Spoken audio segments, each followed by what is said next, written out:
नमस्कार, कैसे हैं आप सब। इस वीडियो में आप सभी का स्वागत है। हम लोग कर रहे हैं क्लास 12 केमिस्ट्री का चैप्टर 1 सॉलिड स्टेट यानी कि ठोस अवस्था। और इसका प्रीवियस सेशन में पढ़ा गया त्रिज्या अनुपात के नियम के बारे में। क्या होता है त्रिज्या अनुपात का नियम और इससे संबंधित न्यूमेरिकल भी हल करवाया गया। यदि आपने उसे नहीं देखा है तो प्लेलिस्ट में इसका वीडियो मिल जाएगा या इस वीडियो के डिस्क्रिप्शन में उसका हम लिंक दे देंगे। आज के वीडियो में इस चैप्टर का एक और इंपॉर्टेंट टॉपिक कवर किया जाएगा, जो है क्या, क्रिस्टल दोष यानी कि क्रिस्टल डिफेक्ट। क्या होता है क्रिस्टल दोष और ये कितने प्रकार का होता है, इसके बारे में विस्तार से वर्णन किया जाएगा। और यह बहुत ही इंपॉर्टेंट टॉपिक है क्योंकि यहां से प्रत्येक वर्ष क्वेश्चन पूछे जाते हैं। आप प्रीवियस ईयर का क्वेश्चन पेपर उठा करके देख लो, जरूर आपको यहां से क्वेश्चन देखने को मिलेगा। तो बहुत ही यह इंपॉर्टेंट टॉपिक है, तो इस टॉपिक को मिस नहीं करना है और शुरू से अंत तक वीडियो को देखना है। बहुत ही अच्छे से चीजें समझ में आएंगी। तब शुरू कर देते हैं आज का सेशन। और हमारा जो आज का टॉपिक है क्रिस्टल दोष यानी कि क्रिस्टल डिफेक्ट। क्रिस्टल डिफेक्ट क्या होता है, क्रिस्टल दोष, इसको हम एग्जाम्पल से समझेंगे। यहां पर हमने जो उदाहरण लिया हुआ है वो क्या है, NaCl। क्या है, NaCl। अब NaCl में दो आयन होते हैं, यानी कि उसको तोड़ा जाएगा ना तो दो आयनों में बट जाएगा। सोडियम धनायन बनाएगा और क्लोरीन ऋणायन बनाएगा, मतलब कि सोडियम आयन और क्लोराइड आयन बनेगा। क्रिस्टल में इनकी अपनी होती है व्यवस्था और वह व्यवस्था निश्चित एवं नियमित होती है। मतलब कि ये जो कण है ना, ये जो आयन है, अपने निश्चित जालक बिंदु पर उपस्थित होते हैं और इसके साथ साथ उनका एक व्यवस्थित क्रम होता है। व्यवस्थित क्रम का मतलब है कि धनायन के बाद ऋणायन आएगा, ऋणायन के बाद धनायन आएगा। ये नहीं कि सारा धनायन एक पास आ जाए और सारा ऋणायन एक पास आ जाए, ऐसा नहीं। उनमें इन धनायनों और ऋणायनों की अपनी क्या होगी, व्यवस्था होगी। देखिए कैसे, तो यहाँ पे NaCl है जिसमें कि सोडियम आयन और क्लोराइड आयन में यह बटा हुआ है। मतलब कि सोडियम पे धनायन और क्लोरीन पे ऋणायन, इनकी अपनी क्रिस्टल में व्यवस्था होती है।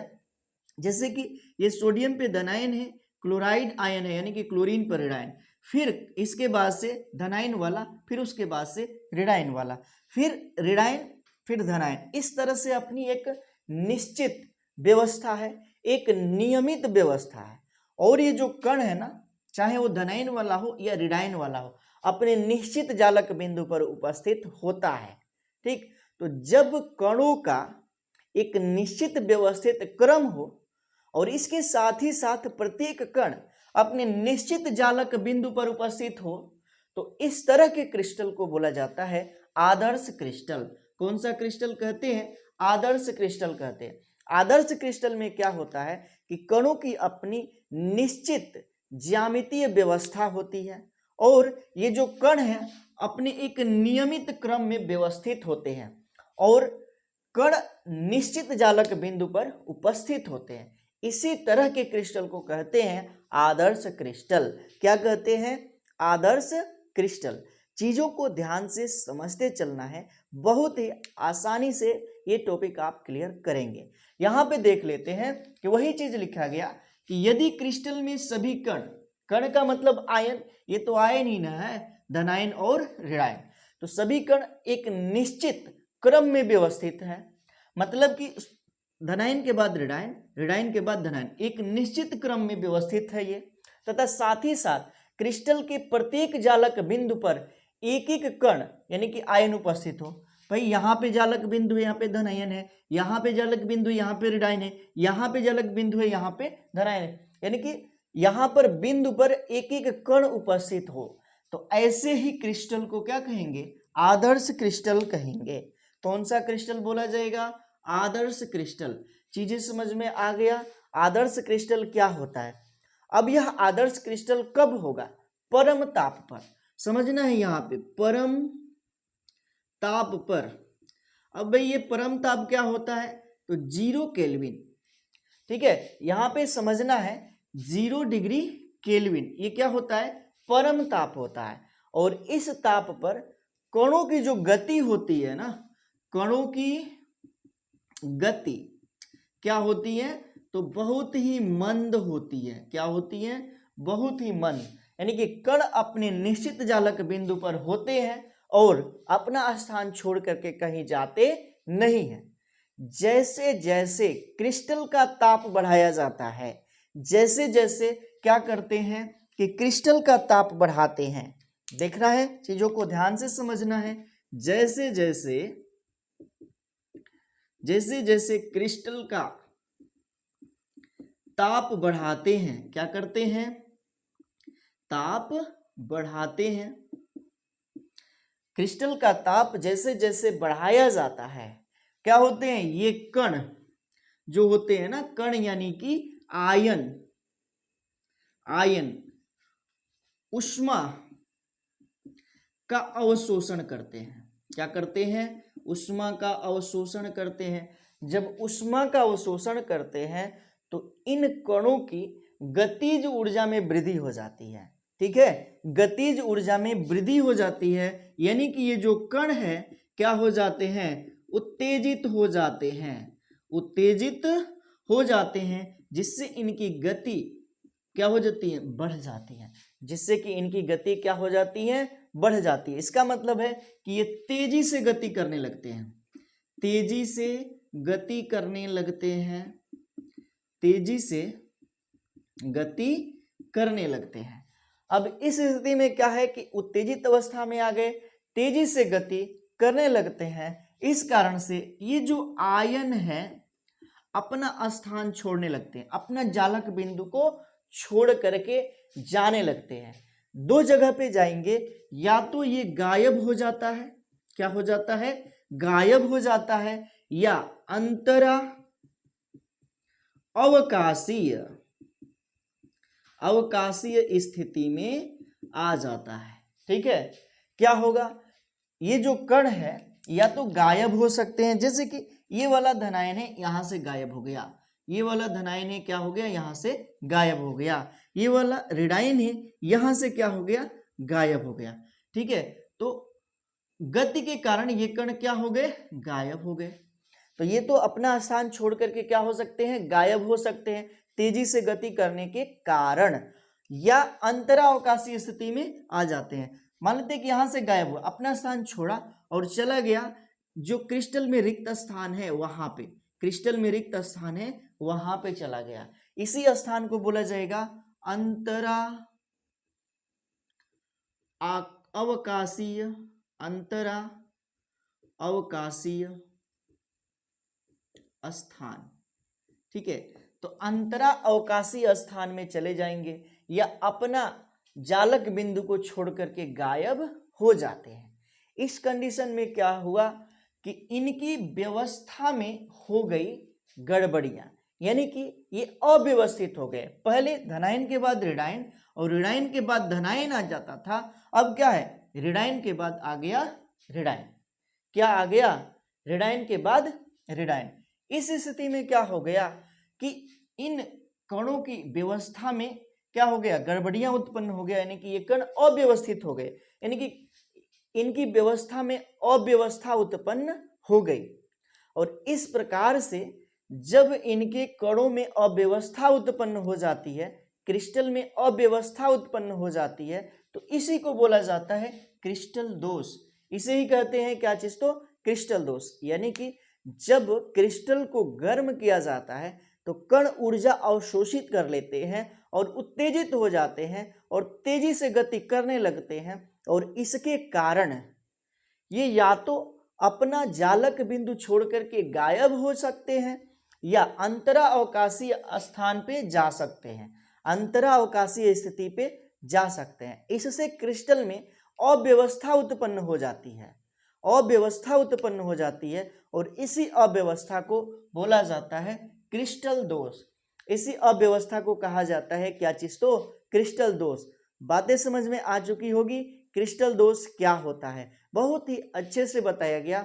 समझना है एक बार फिर से, जब किसी भी क्रिस्टल में, कोई भी क्रिस्टल है ना, उसके सभी कण एक निश्चित क्रम में व्यवस्थित हो और इसके साथ ही साथ ये जो कण है अपने निश्चित जालक बिंदु पर उपस्थित हो, तो इस तरह के क्रिस्टल को कहा जाता है आदर्श क्रिस्टल।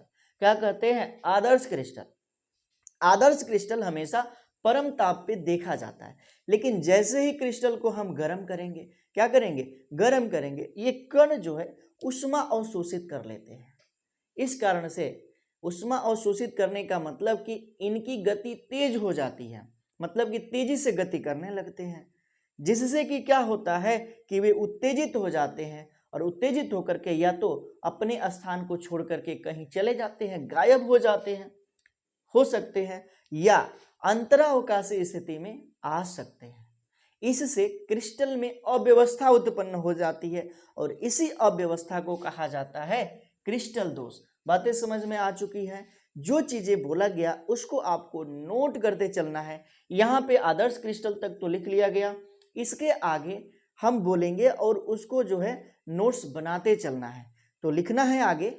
देखो, यदि क्रिस्टल में सभी कण यानी कि आयन एक निश्चित क्रम में व्यवस्थित हो तथा साथ ही साथ क्रिस्टल के प्रत्येक जालक बिंदु पर एक एक कण यानी कि आयन उपस्थित हो, तो ऐसे क्रिस्टल को आदर्श क्रिस्टल कहा जाता है।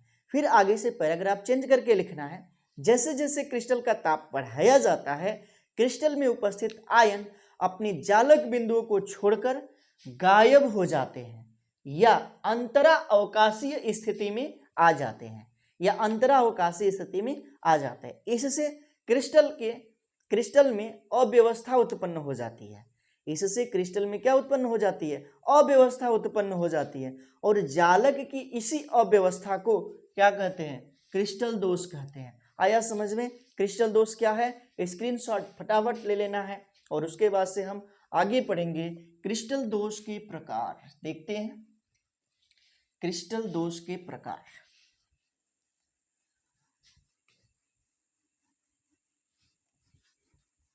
देखना ही यहाँ पे क्रिस्टल डिफेक्ट्स के टाइप क्या है, प्रकार क्या है, के प्रकार। ठीक है, वैसे तो क्रिस्टल दोष 4 प्रकार के होते हैं, लेकिन यहाँ पे वर्णन किया जाएगा कितने प्रकार का? तो 2 प्रकार का। ठीक है, 2 प्रकार के क्रिस्टल दोष के बारे में यहाँ पे वर्णन किया जाएगा, जिसमें कि पहला है क्या? पहला को बोला जाएगा रेखीय दोष। रेखीय दोष इंग्लिश में कहते हैं लाइन डिफेक्ट, लाइन डिफेक्ट। और उसके बाद से दूसरा जो क्रिस्टल दोष है वो क्या है? बिंदु दोष। बिंदु दोष इसको बोला जाएगा पॉइंट डिफेक्ट, पॉइंट डिफेक्ट। ठीक है, बिंदु दोष यानी कि पॉइंट डिफेक्ट। ये रेखीय दोष हमारे सिलेबस में नहीं है, एनसीईआरटी में नहीं है, फिर भी थोड़ा सा इसके बारे में हम चर्चा करेंगे। पढ़ा जाएगा तो बिंदु दोष, क्या चीज? तो बिंदु दोष। इसको भी 2 भागों में बांटा गया है। बिंदु दोष को भी 2 भागों में बांटा गया है। एक को कहते हैं रस समीकरणीय दोष, रस समीकरणीय दोष। इसी को इंग्लिश में बोला जाता है क्या चीज? तो स्टाइकियो मीट्रिक दोष, मीट्रिक दोष। ठीक है, रस समीकरणीय दोष या स्टाइकियोमेट्रिक दोष। और जो दूसरा टाइप्स है ना इसका, उसे बोला जाता है औरस समीकरणीय दोष, औरस समीकरणीय दोष।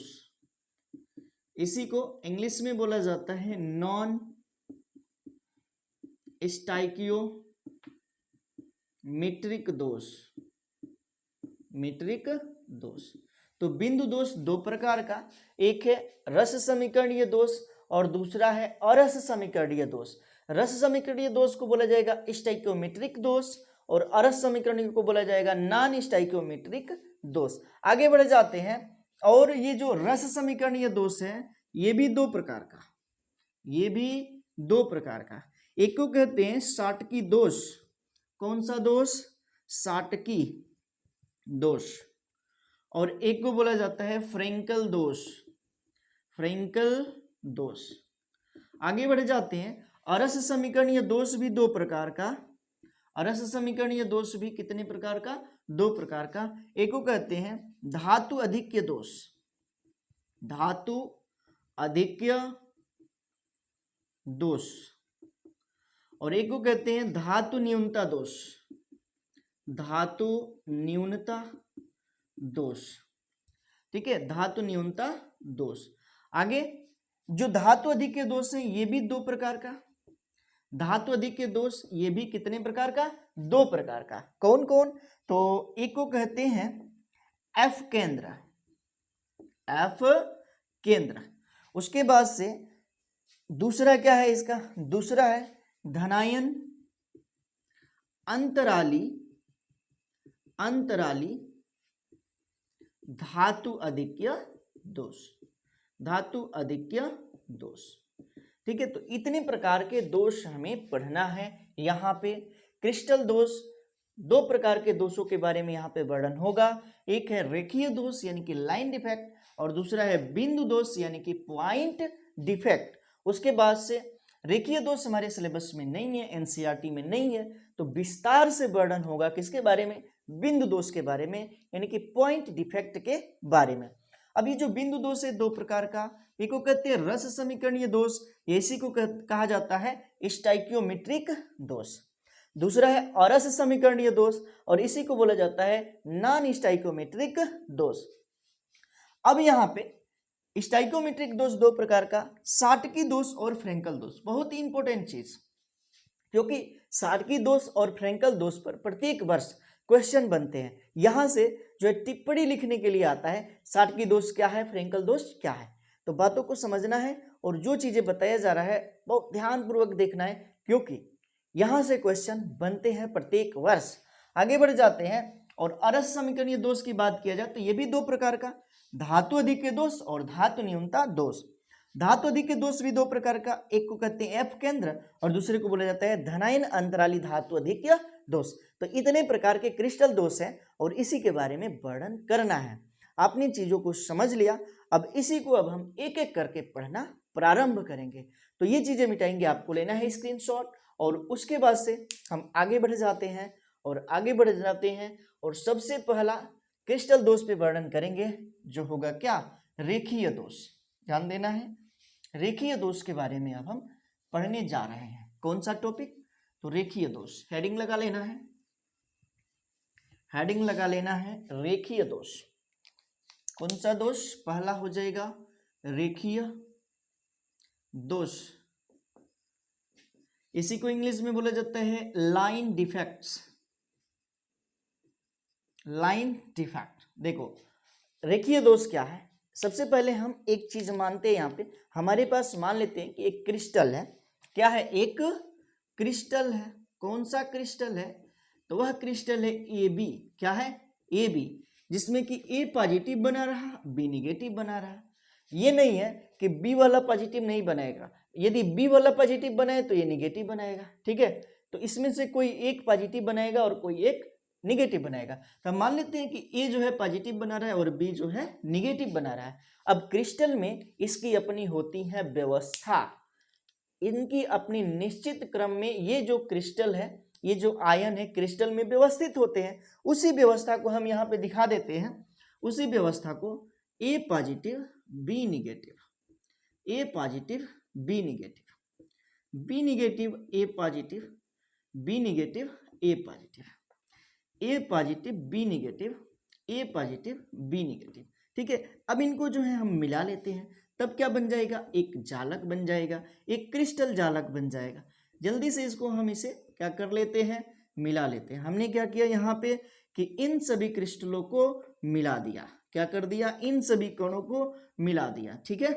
तो यहाँ पे हमें एक क्रिस्टल जालक का निर्माण होता हुआ दिखाई दे रहा है ना। इसी को तो बोला जाता है आदर्श क्रिस्टल। जब इसको गर्म किया जाएगा तो क्या कंडीशन होगा, यही ना, या तो कण गायब हो जाएंगे या अंतरकाशी स्थिति में आ जाएगा, अंतरा आकाशीय स्थिति में आ जाएगा।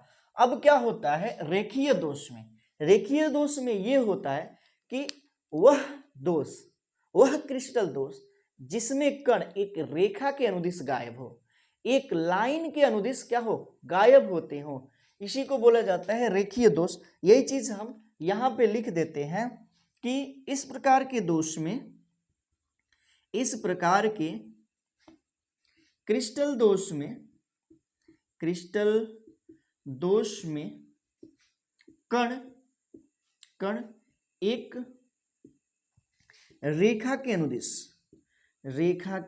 अनुदिश या इसी को हम कहेंगे रेखा के अनुदिश या इसी को कहा जाएगा लाइन के अनुदिश क्या होते हैं? गायब होते हैं। तो इसी प्रकार के दोष को बोला जाता है रेखीय दोष। जैसे कि यहां से कण गायब हुआ, यहां से कण गायब हुआ, यहां से कण गायब हुआ, यहां पे क्या है? तो ये सारे कण जो है क्या हो गए? गायब हो गए। गायब हुए तो एक रेखा के अनुदिश हुए।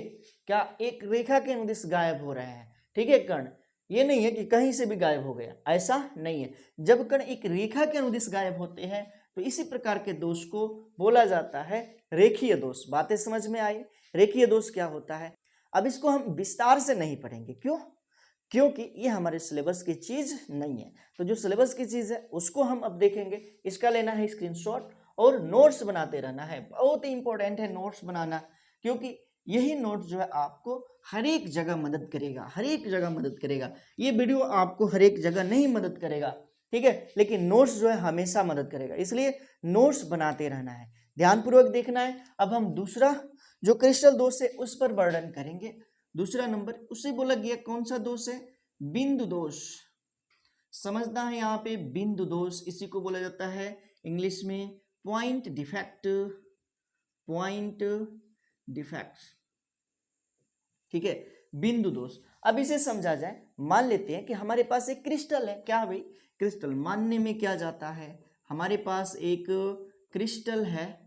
कौन सा क्रिस्टल है? वह क्रिस्टल है AB, जिसमें कि A पॉजिटिव बना रहा और B निगेटिव बना रहा। A पॉजिटिव बना रहा और B क्या बना रहा? निगेटिव बना रहा। अब यहाँ पर इन क्रिस्टलों की, इन कणों की, इन आयनों की क्रिस्टल में अपनी होती है व्यवस्था। एक नियमित व्यवस्था होती है, निश्चित क्रम में ये क्या होते हैं? व्यवस्थित होते हैं। उसी व्यवस्था को हम यहाँ पे दिखा देते हैं। दिखाने में क्या जाता है देखते हैं यहाँ पे। तो A positive B negative, A positive B negative. उसी प्रकार से B negative A positive, B negative A positive. उसी प्रकार से A positive B negative, A positive B negative. क्या करते हैं कि इसका एक हम अच्छा सा जालक बना लेते हैं। सभी कणों को, सभी आयनों को एक दूसरे से जोड़ लेते हैं। तो क्या बन जाएगा? क्रिस्टल जालक बन जाएगा। क्या बन जाएगा? क्रिस्टल जालक बन जाएगा। बन गया यहाँ पे क्रिस्टल जालक। एक क्रिस्टल जालक हमने बनाया। मान लेते हैं कि हमारे पास एक क्रिस्टल है AB, जिसमें कि A पॉजिटिव बना रहा, B निगेटिव बना रहा। तो क्रिस्टल में उसकी अपनी व्यवस्था होती है, क्योंकि ये निश्चित क्रम में व्यवस्थित होते हैं। धनायन के बाद ऋणायन, ऋणायन के बाद धनायन, ये इसकी अपनी व्यवस्था होती है। और इसी तरह के व्यवस्था को, इसी तरह के क्रिस्टल को आदर्श क्रिस्टल कहा जाता है। लेकिन हम पढ़ रहे हैं दोष, क्रिस्टल दोष, तो इसमें कुछ ना कुछ दोष होगा। यदि कण कहीं से भी अपने बिंदु को छोड़कर गायब हो जाए, अपने बिंदु को छोड़कर क्या हो जाए? गायब हो जाए। ठीक है, कहीं से भी अपने बिंदु को छोड़ करके क्या हो जाते हैं? गायब हो जाते हैं। या यदि गायब हुआ, ये कण गायब हुआ, तो अंतराकाशीय स्थिति में आ जाए। कहां पे? अंतरावकाशीय स्थिति में आ जाता है। तो इसी प्रकार के क्रिस्टल दोष को बिंदु दोष कहते हैं। अपने बिंदु को छोड़ करके गायब हुआ या बिंदु को छोड़ करके अंतरावकाशीय स्थिति में आ गया, इसी प्रकार के दोष को कौन सा दोष कहेंगे? बिंदु दोष। समझ में आया बिंदु दोष क्या है? यही चीज हम यहां पे लिख देते हैं।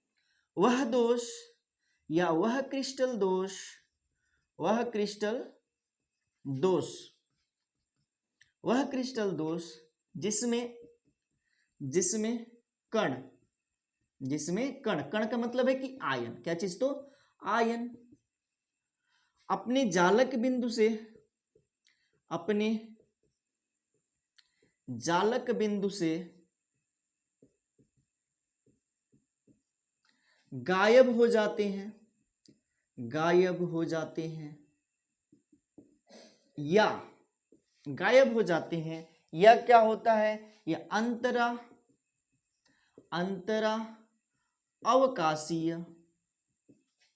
अवकाशीय स्थिति में आ जाते हैं, अंतरावकाशीय स्थिति में आ जाते हैं। तो इस प्रकार के दोष को क्या कहते हैं, बिंदु दोष कहते हैं। बातें समझ में आया। बिंदु दोष में क्या होगा, या तो कण अपने स्थान से, अपने बिंदु से गायब हो जाएगा, या गायब होते हुए उसी क्रिस्टल के किसी रिक्त स्थान पे आ जाता है, मतलब कि अंतराकाशीय स्थिति में आ जाता है, अंतरावकाशीय स्थिति में आ जाता है। तब क्रिस्टल में जो दोष उत्पन्न होता है, इसी दोष को कहते हैं बिंदु दोष। कौन सा दोष, बिंदु दोष। अब यह बिंदु दोष भी दो प्रकार का होता है। बिंदु दोष भी कितने प्रकार का होता है, दो प्रकार का बताया गया। एक को कहते हैं रस समीकरणीय दोष, रस समीकरणीय दोष, ठीक है। और दूसरे को बोला जाता है अरस समीकरणीय दोष, बताया गया पहले, अरस समीकरणीय दोष। चीजों को समझते रहना है। रस समीकरणीय दोष और अरस समीकरणीय दोष। रस समीकरणीय दोष को बोला जाता है स्टाइकियोमीट्रिक दोष, स्टाइकियोमीट्रिक दोष। और अरस समीकरणीय को बोला जाता है, अरस समीकरणीय दोष को नॉन स्टाइकियोमीट्रिक दोष, मीट्रिक दोष, ठीक है। तो ये बिंदु दोष भी दो प्रकार का, और इसके भी बारे में बताया गया। अब इसको विस्तार से अब हम पढ़ेंगे। जो चीजें यहाँ पे चल रही हैं विस्तार से, पहले हमने फ्लो चार्ट के द्वारा इसे बताया, अब इसको अब हम विस्तार से पढ़ रहे हैं। अब बिंदु दोष कौन सा पढ़ेंगे, पहले रस समीकरणीय दोष और उसके बाद से अरस समीकरणीय दोष को पढ़ा जाएगा। फटाफट इसका लेना है स्क्रीनशॉट और नोट्स बनाते रहना है।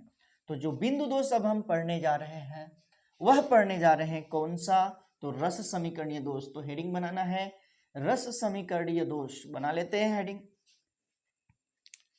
रस समीकरणीय दोष। फर्स्ट नंबर हो जाएगा इसका रस समीकरणीय दोष। देखते रहना है।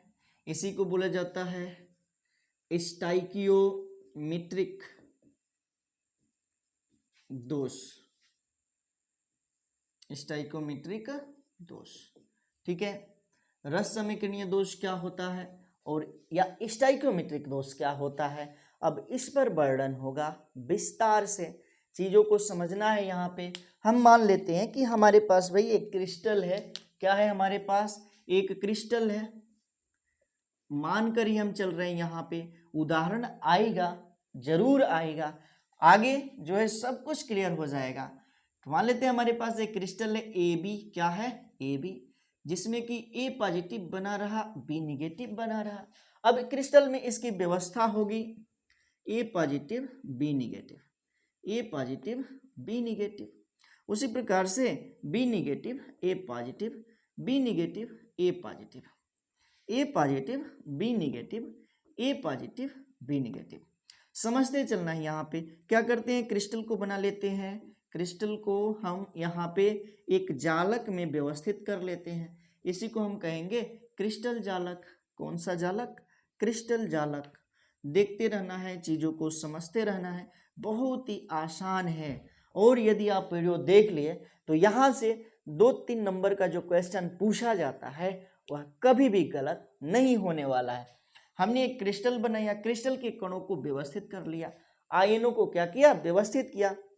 अब ये व्यवस्थित क्रम में है और सभी आयन अपने निश्चित जालक बिंदु पर हैं। इसी तरह के व्यवस्था को, इसी तरह के क्रिस्टल को आदर्श क्रिस्टल कहा जाता है। यही बताया गया ना, आदर्श क्रिस्टल। यहाँ पे इतनी बार बता दिया जाएगा कि आपको याद हो जाएगा और आपको रटने की आवश्यकता नहीं पड़ेगी, क्योंकि यहाँ पर हम वो बताते हैं जो अन्य जगहों पे छुपाया जाता है। देखना है, यहाँ पे ध्यान देना है।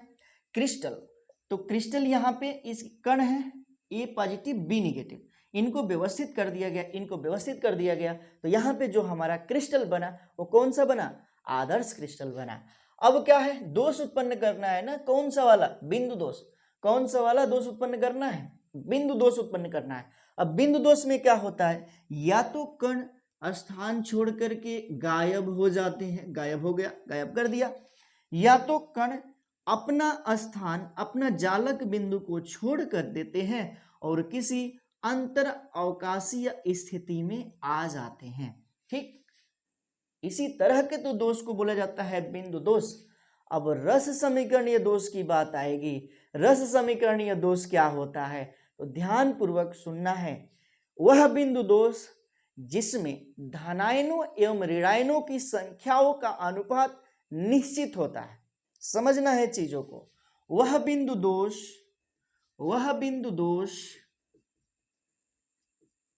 जिसमें धनायनों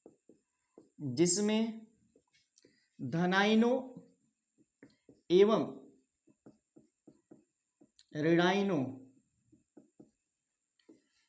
की संख्याओं का अनुपात क्या होता है, निश्चित होता है। क्या होता है, निश्चित होता है। तो वह बिंदु दोष जिसमें धनायनों एवं ऋणायनों की संख्याओं का अनुपात क्या होता है भाई, निश्चित होता है। इसी तरह के दोष को कहा जाएगा कौन सा दोष, तो रस समीकरणीय दोष। तो वह बिंदु दोष जिसमें धनायनों एवं ऋणायनों की संख्याओं का अनुपात निश्चित होता है, इसी प्रकार के दोष को बोला जाता है रस समीकरणीय दोष, और इसी को बोला जाता है स्टाइकियोमेट्रिक दोष। क्या कहते हैं, स्टाइकियोमेट्रिक दोष। अभी हम ये चीजों को, इस टॉपिक को हम क्लियर करेंगे कि संख्या का अनुपात निश्चित कैसे है। लेकिन सबसे पहले इसके टाइप्स देख लिया जाए। ये कितने प्रकार का होता है रस समीकरणीय दोष, दो प्रकार का। कितने प्रकार का, दो प्रकार का। एक को कहते हैं साटकी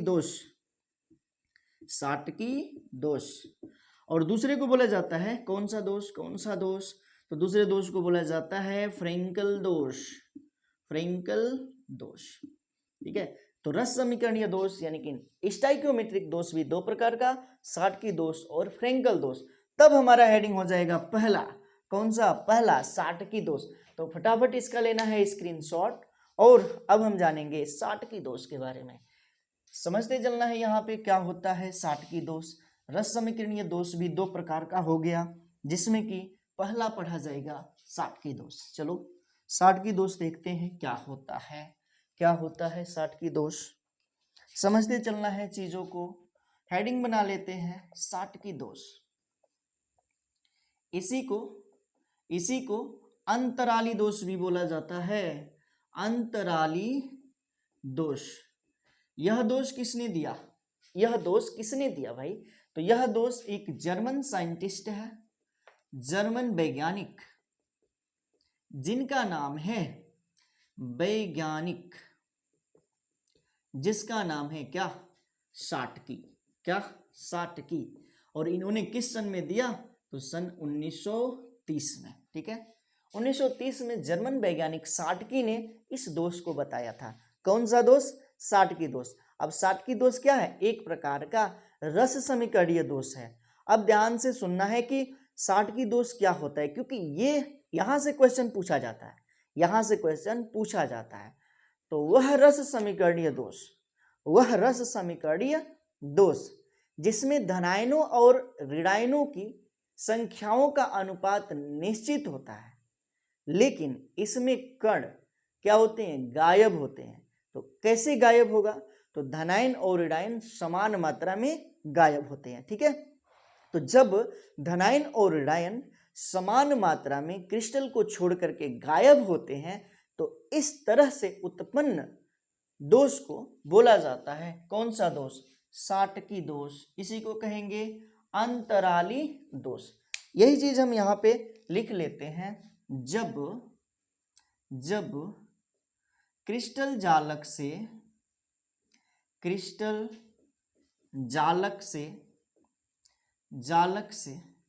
समान मात्रा में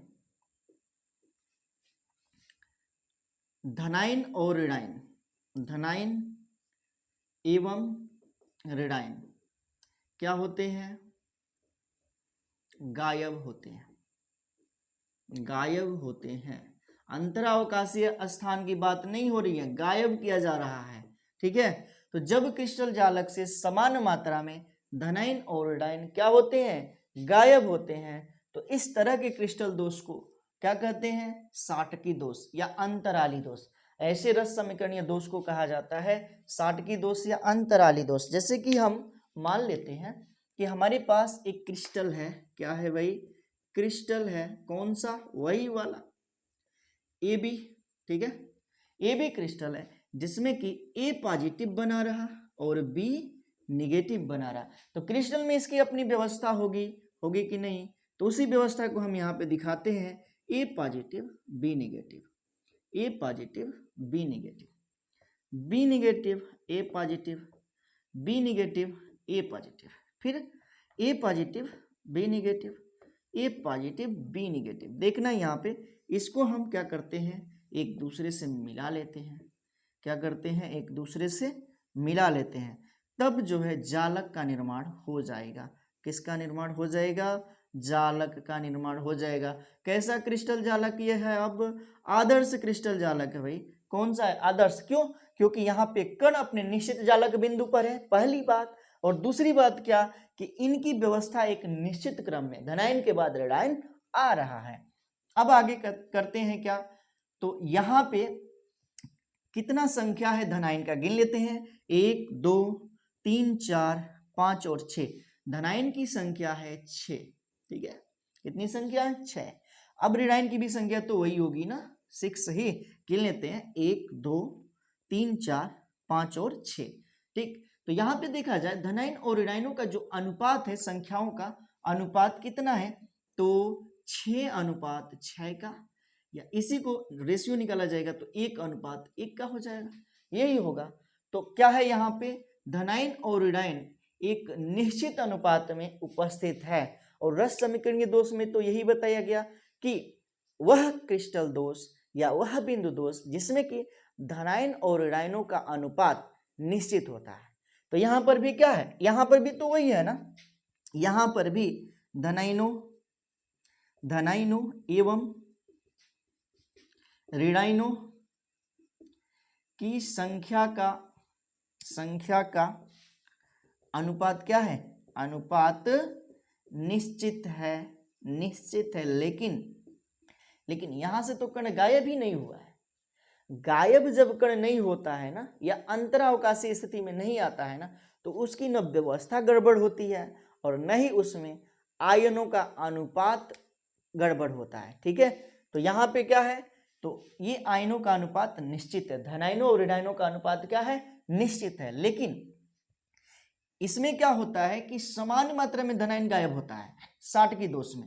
भाई धनायन एक गायब कर लिया गया, धनायन गायब कर लिया गया, तो इसमें से एक ऋणायन अवश्य गायब होगा, ठीक है, अवश्य गायब होगा। तो जितने धनायन गायब होंगे क्रिस्टल से, उतने ही ऋणायन भी गायब होगा। तो इस तरह के क्रिस्टल दोष को बोला जाता है कौन सा दोष? साटकी दोष। चीजें समझ में आया?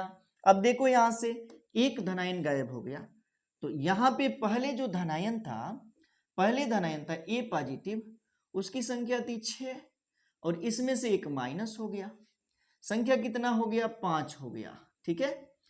B निगेटिव था, इसकी संख्या थी 6, इसमें से भी एक माइनस हो गया, होगा कि नहीं? यहाँ पे तो एक माइनस हो गया तो इसकी भी संख्या आ गया 5, यानी कि यह अनुपात आ गया 5:5 का। ऐसी यही अनुपात हो जाएगा 1:1 का। क्या यहाँ पे धनायनों और ऋणायनों का अनुपात गड़बड़ हुआ? नहीं हुआ, एक ही जैसा है ना, समान है। लेकिन कण जो है गायब हो गए, अपने स्थान को छोड़ करके क्या हो गए? गायब हो गए। तो क्रिस्टल में दोष उत्पन्न हो गया, अव्यवस्था उत्पन्न हो गया, और इसी प्रकार के दोष को बोला जाता है साटकी दोष। चीजें समझ में आ चुकी है साटकी दोष क्या होता है। अब बात करेंगे शर्त की। यह साटकी दोष कब होगा, ठीक है, किस प्रकार के क्रिस्टल में साटकी दोष देखने को मिलता है, अब हम बात करेंगे इसकी। तो ध्यानपूर्वक देखना है इसका शर्त क्या है। तो सबसे पहला शर्त, ऐसा क्रिस्टल जिसमें धनायन एवं ऋणायन की त्रिज्याओं का अनुपात लगभग बराबर हो, मतलब कि सदैव धनायन एवं ऋणायनों की त्रिज्याओं का अनुपात लगभग बराबर होना चाहिए या उनका आकार बराबर होना चाहिए, वही क्रिस्टल साटकी दोष उत्पन्न कर सकता है। ठीक है, वही क्रिस्टल, यानी कि क्या होगा, सदैव सदैव धनायनों एवं ऋणायनों की त्रिज्याओं का अनुपात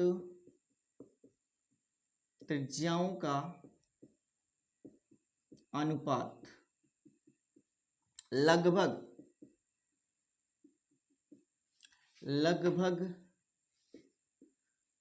समान होनी चाहिए। ऐसा क्रिस्टल जिसमें कि धनायन और ऋणायनों की त्रिज्याओं का अनुपात क्या है, समान है, तो वही यह दोष उत्पन्न करेगा। इसका मतलब है कि उसका आकार समान है, दोनों का आकार, धनायनों ऋणायनों का आकार क्या है, समान है। दूसरा कंडीशन क्या होगा कि यह जो है दोष उत्पन्न हो, तो यह दोष वे क्रिस्टल उत्पन्न करते हैं, ऐसे क्रिस्टल सदैव इस प्रकार का दोष उत्पन्न करते हैं जिसकी उपसह संयोजन संख्या अधिक होती है। मतलब कि वे क्रिस्टल जिसकी उपसह संयोजक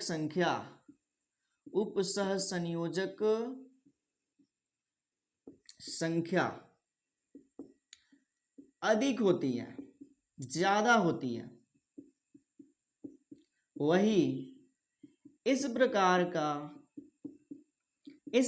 का दोष प्रदर्शित करते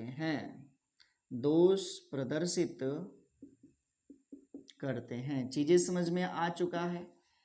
कौन से क्रिस्टल इस प्रकार का दोष प्रदर्शित करेगा, तो इसके लिए शर्त होना चाहिए कि ऐसा क्रिस्टल जिसमें कि धनायनों और ऋणायनों की त्रिज्याओं का अनुपात समान हो या उनका आकार लगभग में समान हो, तो उसी क्रिस्टल में यह 60 की दोष उत्पन्न होने वाला है। दूसरा क्या शर्त है कि ऐसा क्रिस्टल जिसकी उपसहसंयोजक संख्या अधिक होती है वही 60 की दोष उत्पन्न करता है। अब हम बात करेंगे उदाहरण का, एग्जाम्पल का। ठीक है, क्या होगा उदाहरण, तो जो क्षार धातुएं हैं, यानी किसी को बोला जाता है एल्कली मेटल के जो हैलाइड होते हैं ना, हैलाइड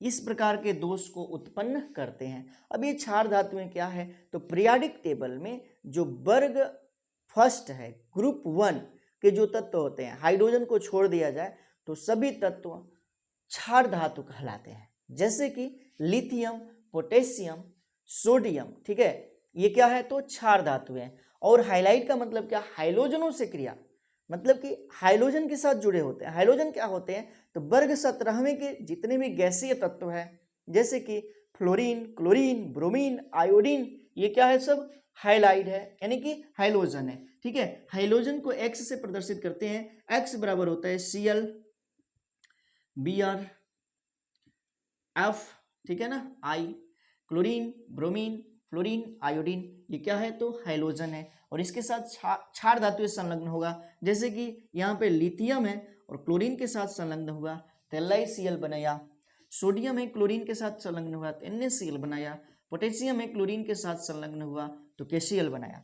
तो क्षार धातुओं के जो हाइलाइड होते हैं, यही तो हाइलाइड है ना, वह जो है इस प्रकार का दोष उत्पन्न करते हैं। कौन सा दोष, 60 की दोष। कौन सा दोष, 60 की दोष। इसी को कहा जाता है अंतराली दोष। बात करते हैं आगे, इसके साथ ही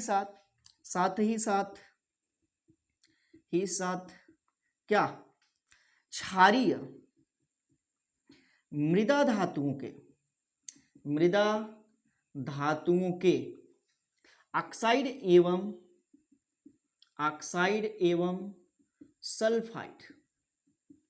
ठीक है, जो क्षारीय मृदा धातु होते हैं ना, उनके ऑक्साइड और सल्फाइड इस प्रकार का दोष उत्पन्न करते हैं। जैसे कि क्षारीय मृदा धातु क्या हो गया, तो पीरियोडिक टेबल का ग्रुप नंबर 2, जिसमें कौन कौन से तत्व है, बेरिलियम है, मैग्नीशियम है, कैल्शियम है, ये जो तत्व है ना कहलाते हैं क्षारीय मृदा धातु।